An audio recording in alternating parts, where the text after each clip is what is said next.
جو پروفٹس ہیں وہ مڈل ایسٹ سے کیوں ایمرج ہوئے، 4 ہماری جو ہولی بکس آئی ہیں وہ ایکسکلوسیولی اس ریجن میں کیوں آئیں؟ یہ تھوڑا انفیئر نہیں ہے کہ امریکہ یا آسٹریلیا میں کوئی پروفٹ نہیں آئے؟ ہمیں نہیں پتا کہ آئے یا نہیں آئے۔ جی، اللہ تعالیٰ نے خود یہ بتایا ہے کہ میں نے دنیا میں ہر جگہ پہ پروفٹ بھیجے جب ان کی ضرورت تھی۔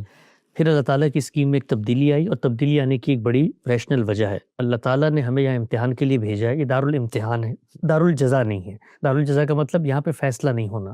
اب جب یہ دارالامتحان ہے تو امتحان کے لیے یہ لازمی ناگزیر تقاضا ہے کہ ہم سے جو سوال کیا جا رہا ہے، جو شخص سے سوال کر رہا ہے، اس کا اور ہمارا ایک پردہ درمیان میں حائل رہے، ورنہ تو حقیقت کھل جائے گی، اور جب حقیقت کھل جائے گی تو پھر امتحان کی کوئی گنجائش باقی نہیں رہتی۔ تو دنیا میں اللہ تعالیٰ نے پہلے یہ موڈ رکھا کہ ہر بستی، ہر قریہ، ہر نگر، ہر شہر، ہر گاؤں دیہات میں ایک پیغمبر کو بھیجتے تھے، وہ لوگوں کی تعلیم و تربیت کرتے تھے، رخصت ہو جاتے تھے۔ دنیا آگے بڑھی، سویلائز معاشرتیں بننا شروع ہوئیں، متمدن معاشرے آگے بڑھے، ریاستوں کے وجود قیام، تو وہاں پر اللہ نے اپنی اس اسکیم کو چینج کیا، اور چینج کرنے کی وجہ یہ تھی کہ اگر اسی اسکیم کے تحت پیغمبر آتے رہتے تو وہ جو اللہ کا پردہ اور حجاب تھا وہ باقی نہ رہتا۔ آپ تصور کریں کہ آج کے دن ایک پیغمبر بیٹھا ہو اور لائیو فیس بک اسٹریم کے اوپر اللہ تعالیٰ کے سارے معجزات دکھا دے، تو پھر ایک ہی صورت ہونی ہے کہ اس کے بعد اللہ کا عذاب آنا ہے اپنے اگر اس کو نہیں ماننا، اور کوئی پردہ حائل نہیں رہے گا کہ ہم اس کو کیسے جھٹلائیں، کیونکہ وہ معجزات دکھا رہا ہوگا۔ تو اللہ نے جس وقت دنیا اسٹیبلش ہسٹری کے دور میں داخل ہو رہی تھی، اس سے پہلے یہ اہتمام کیا کہ اب پیغمبروں کے سلسلے کا خاتمہ کر دینا ہے۔ تو پھر دنیا میں ہدایت کیسے پہنچے؟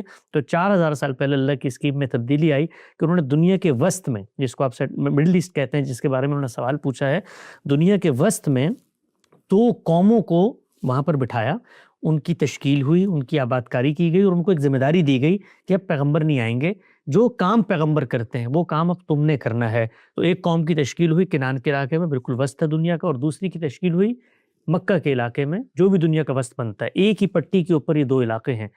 ان 2 قوموں نے اپنی ذمہ داری ادا کرنی تھی، اور پیغمبر کا سلسلہ ختم ہو جاتا۔ بنی اسرائیل کو جو ذمہ داری دی گئی تھی وہ اس سے معزول نہ کر دیے جاتے، اور بنی اسماعیل جن کو جو ذمہ داری دی گئی تھی، جن کے انسسٹر رسول اللہ صلی اللہ علیہ وسلم کے انسسٹرز ہیں، ان کے شرک پیدا نہ ہو جاتا۔ تو اللہ تعالیٰ نے ایک اسکیم کے تحت پھر رسول اللہ صلی اللہ علیہ وسلم کو بھیجا۔ بنی اسرائیل نے اپنی ذمہ داری پوری نہیں کی تو وہاں سیدنا مسیح کو بھیجا اور ان کا خاتمہ کر دیا، اور یہاں رسول اللہ کو بھیجا، اور رسول اللہ کو بھیج کے ایک کتاب دے دی، اور اس کتاب کو قوم کے حوالے کیا۔ اس کو قرآن مجید نے بتایا کہ یہ تم پر شاہد ہے اور تم پوری دنیا کے اوپر اب گواہ بنو گے۔ تو اب دنیا میں ہر جگہ موجود ہے، امریکہ میں بھی ہے، آسٹریلیا میں بھی ہے، کینیڈا میں بھی ہے، ازبکستان میں یہ کراچی۔ کیوں؟ کیونکہ پیغمبر جو چیز لے کر آتا ہے وہ کتاب ہے، وہ کتاب بالکل اسی صورت میں میرے پاس محفوظ موجود ہے جس طرح اس وقت مکے کے لوگوں کے سامنے تھی۔